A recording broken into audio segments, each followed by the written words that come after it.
News Kids on the Block. We bring to you stories that top the nation's papers, fresh from the IVM and Ascend International School desk. Hi, I'm Trivik. I'm Anya, and welcome back to our 50th episode of News Kids on the Block. I'm Anya, your co-host today. And I'm Trivik, and we are missing our friend Kavya today, and she's not here for the 50th episode special. I know, it's like the one day in the year Kavya gets perfect attendance and now she's just absent.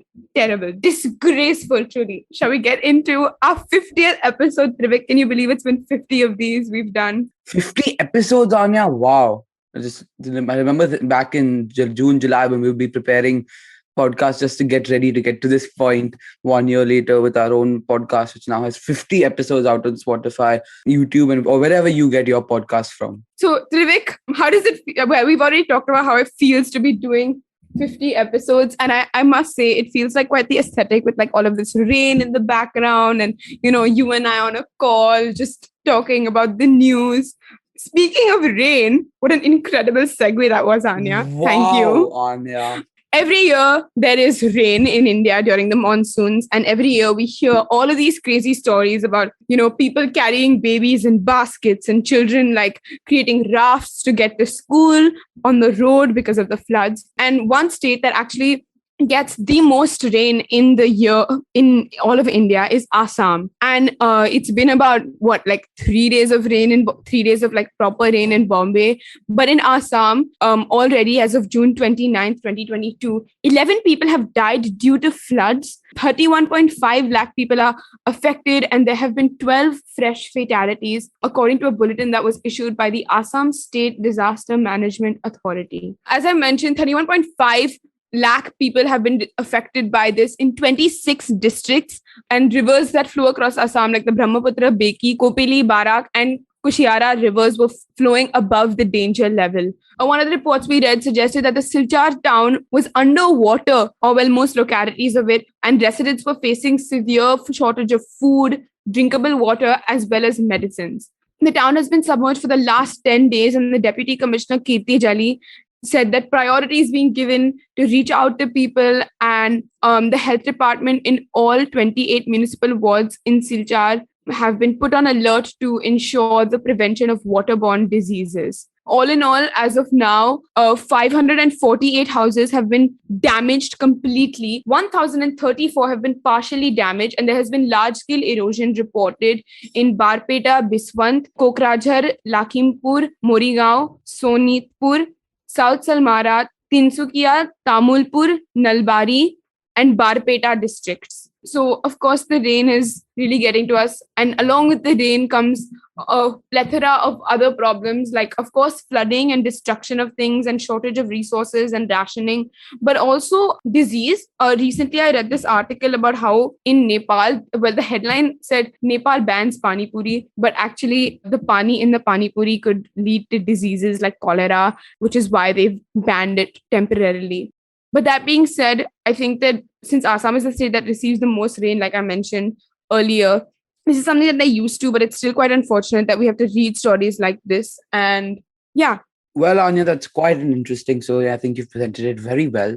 I think that's what 50 episodes of experience will do for you. Yes, for sure. And since I'm already on a roll, I'll take us into our next story, which is, well, you know, Trivik, I'm going to do another incredible segue for a second. Floods and rains and all of this stuff is part of climate change and the climate crisis that we're going through. And because of this climate change crisis, the Central Pollution Control Board under the Ministry of Environment on 18th June issued a list of measures that they would be using to ban single-use plastics completely by 30th June 2022. Basically, any plastic that has a high, can be littered very easily and has minimal use will be banned. Lifeman says that this ban includes manufacture, import, stocking, distribution, sale, and use of single-use plastics. And some of the things that are included in this ban are plastic or PVC banners less than 100 microns, like stirrers, wrapping and package films like the kind you'd find over a cigarette pack or over a wedding card, and even cutlery items like plates, forks, knives, glasses, trays. And then lastly, anything that's a plastic stick. So like a earbud or on the kind of flags you get on Republic Day or Independence Day, the ones that are really small, the stick part of that, when it's in plastic, will be banned. Obviously, this is all like great measures that we're taking to try to avoid pollution and littering and just overall better the climate. A few episodes ago, we talked about how pollution it has to reduce life expectancy in India. And in that, we also talked about how there are some WHO norms that India is far from following. And I think that reaching those norms will really help us and really better our ability to stay as a sustainable nation and to continue developing. I think you've heard me talk enough. So let's take a short break and we'll be right back on the 50th episode of News Kids on the Block.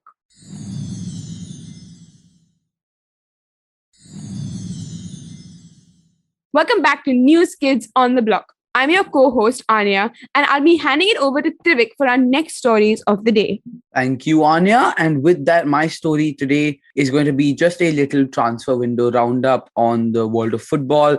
As some of you may know, the months of June through August, clubs are officially allowed to, sell players, buy players, and just work in the transfer market generally. And something that we've noticed is that there are a lot of big money signings happening this summer. For example, Darwin Nunez signed for my beloved Liverpool for a fee of around, which could add up to around 100 million euros when it's all said and done, which is an insane cost for a player, especially in this market. Erling Haaland had already been reported earlier, but he's finally joined City for 56 million. Paul Pogba has just joined Juventus on a free transfer. He's back, #Pogback V2. It'll be interesting to see how he does there. Romelu Lukaku has returned to Inter Milan on loan for the season.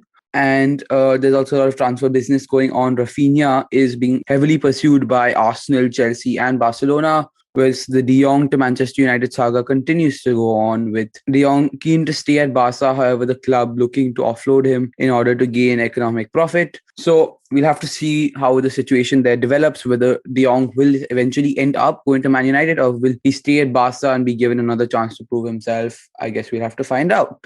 Yes, Trivik, I'm going to pretend like all of that made perfect sense to me. And it seems like there's a lot of finding out to do in the world of football. Yes, ma'am. But with that, I will be taking us a bit away from the world of football and into the world of fast food. But this isn't a story you'd normally hear from the fast food industry, as a Subway worker, Subway as in the chain, the fast food chain Subway, a Subway worker was shot dead after a customer opened fire on them following an argument over, and I kid you not, the amount of mayonnaise on his sandwich, according to police. And on Sunday night around 6:30 p.m., customer ordering a sandwich at the Subway connected to a gas station located in the city's downtown area. The city is Atlanta in the United States. There were two women working at the Subway at the time, and both of whom were shot. One is dead, while one was taken into critical surgery. The manager opened fire back at the shooter, but was unable to connect any shots. And it's absurd to think how over a dispute over mayonnaise, someone could open fire, and also is a reflection on the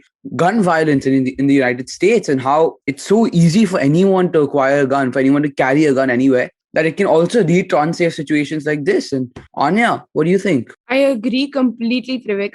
I think that the gun laws in the US have gotten out of hand, and whether it's one thing and a horrible thing at that, when we read stories about school shootings like in Texas we did a few weeks ago. But it's also equally horrible to think about the fact that this is something that you'd make a joke about with your friends, but to read it on the news that you're being shot over like something really simple, and again something that's a matter of choice, another thing that's come into a lot of question in the US lately. I think that that's absolutely ridiculous and it's horrific, and it's honestly not okay. Like, people are actually dying. But I think we'll go more into detail about that in our next segment. Yes, indeed, Anya. With that, we will be taking a short break and we will be back to you with our next segment, which is a discussion on the new abortion laws in the United States of America.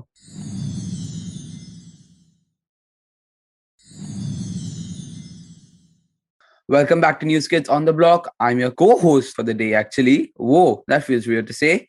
I'm your co-host for the day, Trivik, and our next story for you today is actually not something we ever want to be reporting here, but it is something that is the sad reality of the world we live in. And it is about the abortion law in the United States, as I mentioned previously, as the United States Supreme Court on Friday, the 24th of June, overturned by a 6-3 majority the Roe v. Wade, the court's landmark 1973 judgment that made abortion a constitutional right. And this has now been overruled. And this decision will transform life for women in America, essentially, as a near total ban on abortion will come into effect in about, give or take, half of the country's states. And soon after the Supreme Court's decision on Friday, the Attorney General of Missouri issued an opinion that activated the state's trigger law, which effectively ends abortion except in medical emergencies. And it's showing just how quickly this whole situation is getting out of hand. It has gained attention worldwide. Everyone is talking about it. Anya, what I want to know is what you think about this. I think that you said it in your facts to a large extent. Roe v. Wade gave women a constitutional right to choose what they wanted to do with their body, their right to abort a child, no matter the circumstances. And that's effectively been taken away with this. I think that I speak for all women, regardless of whether you're pro-life or not, when I say that, or not even all women, anybody of anywhere and from anywhere, when I say that choice is something that we value incredibly. And now the Supreme Court has taken that away, like I said. And I honestly don't have much to say except for the fact that this is so fundamentally wrong. Not to mention the fact that, now when you make state by state comparisons, it's about 15 years if you illegally get an abortion in some states. And there have been multiple campaigns that people have put up to help women get from states where abortion isn't possible to states where abortion is possible. I think one of the most heartbreaking articles I read was by the New York Times again, which just chronicled the day that Roe v. Wade was overturned, like seconds after it happened, women who were sitting in abortion clinics and how they just said, I'm sorry, we can't do it. I highly recommend that you read this article because it just outlines how morbid it is. For years and centuries, the US has been pushed forward as this Western country, this first world country that is progressive and gives people opportunity and chance. And today, all of that opportunity and that chance has been taken away. And I don't think there's a way to restore that faith in the US because they have basically degraded women down to a level of not being able to make fundamental decisions for themselves, not even for other people. I mean, when people talk about making choices, the Supreme Court and anyone involved in this has made the choice for women because they stand in a position of power. And it shouldn't matter. It shouldn't matter. I think one of the first amendments in the US is that, this is on religious grounds. You can't make laws on religious grounds. One of the first laws is that you can't make laws on religious grounds. And it shouldn't matter whether you're pro-life or pro-choice or pro-anything. This decision is absolutely heartbreaking. And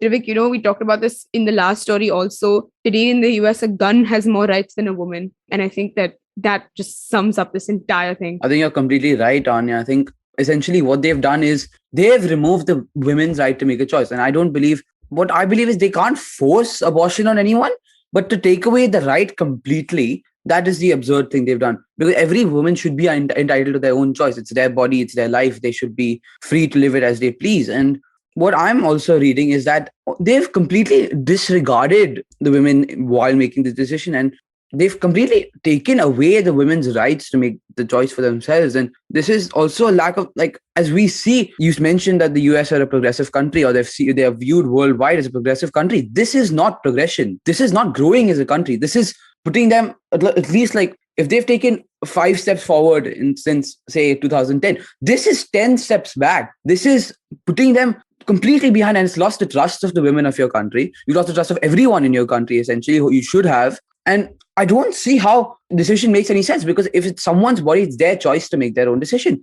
What I've read is that it was a 6-3 majority, which is what I read. That's even say we had one vote either side, that's still 5-4. They had double the votes to diminish this right. And that's a reflection on how the people in the United States are apparently thinking about this. They're not viewing this the way the rest of the world are. And this has caused outrage from people everywhere. I've seen stories, I've seen tweets, I've seen people outraged, and rightly so. You can't just take away a woman's right to control their life, to control their body. And it's just another roadblock for women to, make it in this world. Because I would say some would argue that it's much it's hard sometimes when you need to raise a kid to pursue your dreams. So sometimes abortion could also, there are many different reasons why someone would get an abortion, but to remove that right altogether, I think that is the main problem here, because you can't force it upon anyone. You can't take it away from anyone. I agree, Trivik. And just with that, for general knowledge, in case you didn't know, today in India, there is a Pregnancy Act of 1971, and that states that abortion is allowed for up until 20 weeks of pregnancy. In 2021, they raised that for special categories like rape or incest to 24 weeks, but that's only with the approval of 2 registered doctors. India also has very strict laws against, as part of as part of the PNDT Act, which denies you knowing the sex of your child to avoid female infanticide. And in cases of fetal disability, according to the Indian Express, there is no limit for the timeline of abortion, but that is rather allowed by a medical board of specialist doctors that is set up by the states and the UTs of union territories. There are 16 countries in the world where abortion is criminalized, or to some extent, but just essentially completely prohibited. But regardless of that, Catholic majority nations like Ireland and Mexico have in the last decade decriminalized abortion. So yeah, Trivik, I think when you said it's one step forward, but freaking 10 steps back, that put it really, really well. I think you pretty much covered it, Anya. And I know it might be sounding a bit repetitive, but you just can't take away someone's choice to control their life. And this has not only been a decision which is disgrace to humanitarian rights, it is, you've lost the trust of your people, which I think now, even if you do reverse the decision, is a much bigger problem, because you need to regain that trust, you need to rebuild that relationship on top of just bringing the right back. And I think with that, we can probably wrap up today's episode. This has been News Kids on the Block. We hope you enjoyed, and we will see you next week. Thank you so much for tuning in to the 50th episode of News Kids on the Block. If you like this episode, make sure to share it with your folks and be safe, and don't forget to do your homework.